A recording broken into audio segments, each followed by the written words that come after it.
pensais toujours que les gens exagéraient lorsqu'ils parlèrent de la peur, jusqu'au jour où je l'ai affrontée moi-même.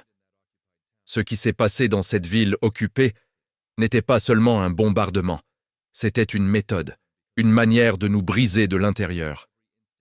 Je n'ai pas couru parce que j'étais courageux, j'ai couru parce que chaque instinct en moi disait que rester immobile signifiait mourir. Et pendant des années, personne n'a compris à quelle vitesse tout s'était effondré. Je me souviens du matin avant que tout ne commence. J'avais 19 ans, amaigri par les rations, portant un manteau qui me protégeait à peine du froid.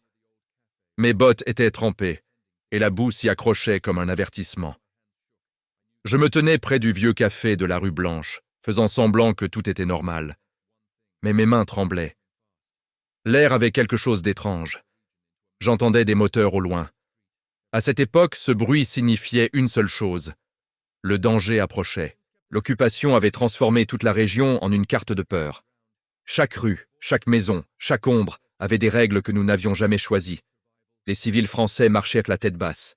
Les patrouilles allemandes se comportaient comme si le sol leur appartenait. Et les garçons comme moi, locaux, forcés au travail, se retrouvaient coincés entre survie et ressentiment. Rien ne nous appartenait plus, même pas notre souffle. La vie n'était qu'une négociation avec celui qui tenait le fusil. On nous disait que la ville était sécurisée. C'est ce que les officiers répétaient, mais nous avions vite compris que « sécurisée » voulait dire silencieuse, et que le silence pouvait exploser à tout moment. La résistance agissait dans l'ombre, et chaque acte de sabotage entraînait des représailles contre tous. Les Allemands bombardaient tout ce qu'ils suspectaient d'abriter des combattants. Peu importait qui y vivait réellement. L'innocence ne comptait pas. L'emplacement suffisait. Le premier sifflement a déchiré le ciel comme une lame. Je l'ai senti avant de le comprendre. Une vibration dans ma cage thoracique. Je me suis retourné et j'ai vu des gens figés. Une femme a laissé tomber son panier. Quelqu'un a crié un nom que je ne connaissais pas. Je n'ai pas réfléchi. Le sol a tremblé quand la première explosion a frappé près de l'église. Des pierres volaient comme des balles. La poussière a avalé la rue. Tous mes sens se sont effondrés dans la panique. J'ai couru sans choisir de direction. Mes jambes bougeaient par instinct, esquivant les débris tandis que les toits s'effondraient derrière moi. La fumée remplissait l'air, épaisse et amère, me brûlant les yeux. Je sentais le métal se tordre, le bois se briser. Je ne savais pas qui était vivant ou mort. Tout ce que je savais, c'est que m'arrêter ferait de moi une partie des ruines. Le monde derrière moi semblait se déchirer, morceau par morceau.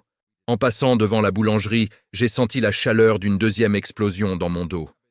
Quelque chose m'a éraflé le bras, pierre ou verre, je ne l'ai jamais su. J'ai trébuché, mais j'ai continué. Les gens sortèrent des bâtiments, certains ensanglantés, d'autres portant des enfants, d'autres encore figés dans le choc. On ne se regardait pas. On ne parlait pas. La survie effaçait toutes les habitudes humaines, sauf le mouvement. J'ai atteint une ruelle étroite, près de la rivière, à peine assez large pour 2 hommes. Les murs tremblaient sous les impacts. Je me suis collé aux pierres, haletant, essayant de comprendre si l'attaque se terminait ou ne faisait que commencer. La vérité, c'est que le temps se déforme dans ces moments-là. Les secondes deviennent des minutes, les minutes deviennent des heures. On cesse d'être une personne, on devient réflexe, se cacher, courir, respirer, recommencer. Derrière moi, des flammes montèrent sur les toits. J'entendais des cris mêlés aux ordres allemands. Le chaos ne distinguait pas soldats ou civils. Tout le monde était pris dans la même tempête. Et au milieu de tout cela, j'ai enfin compris pourquoi tant de gens se brisaient pendant l'occupation. Ce n'était pas seulement la violence, c'était sa soudaineté, son imprévisibilité, sa brutalité, sans avertissement. Quand j'ai finalement trouvé refuge derrière une porte effondrée, couverte de poussière, j'ai murmuré les mots qui m'échappaient à chaque bombardement.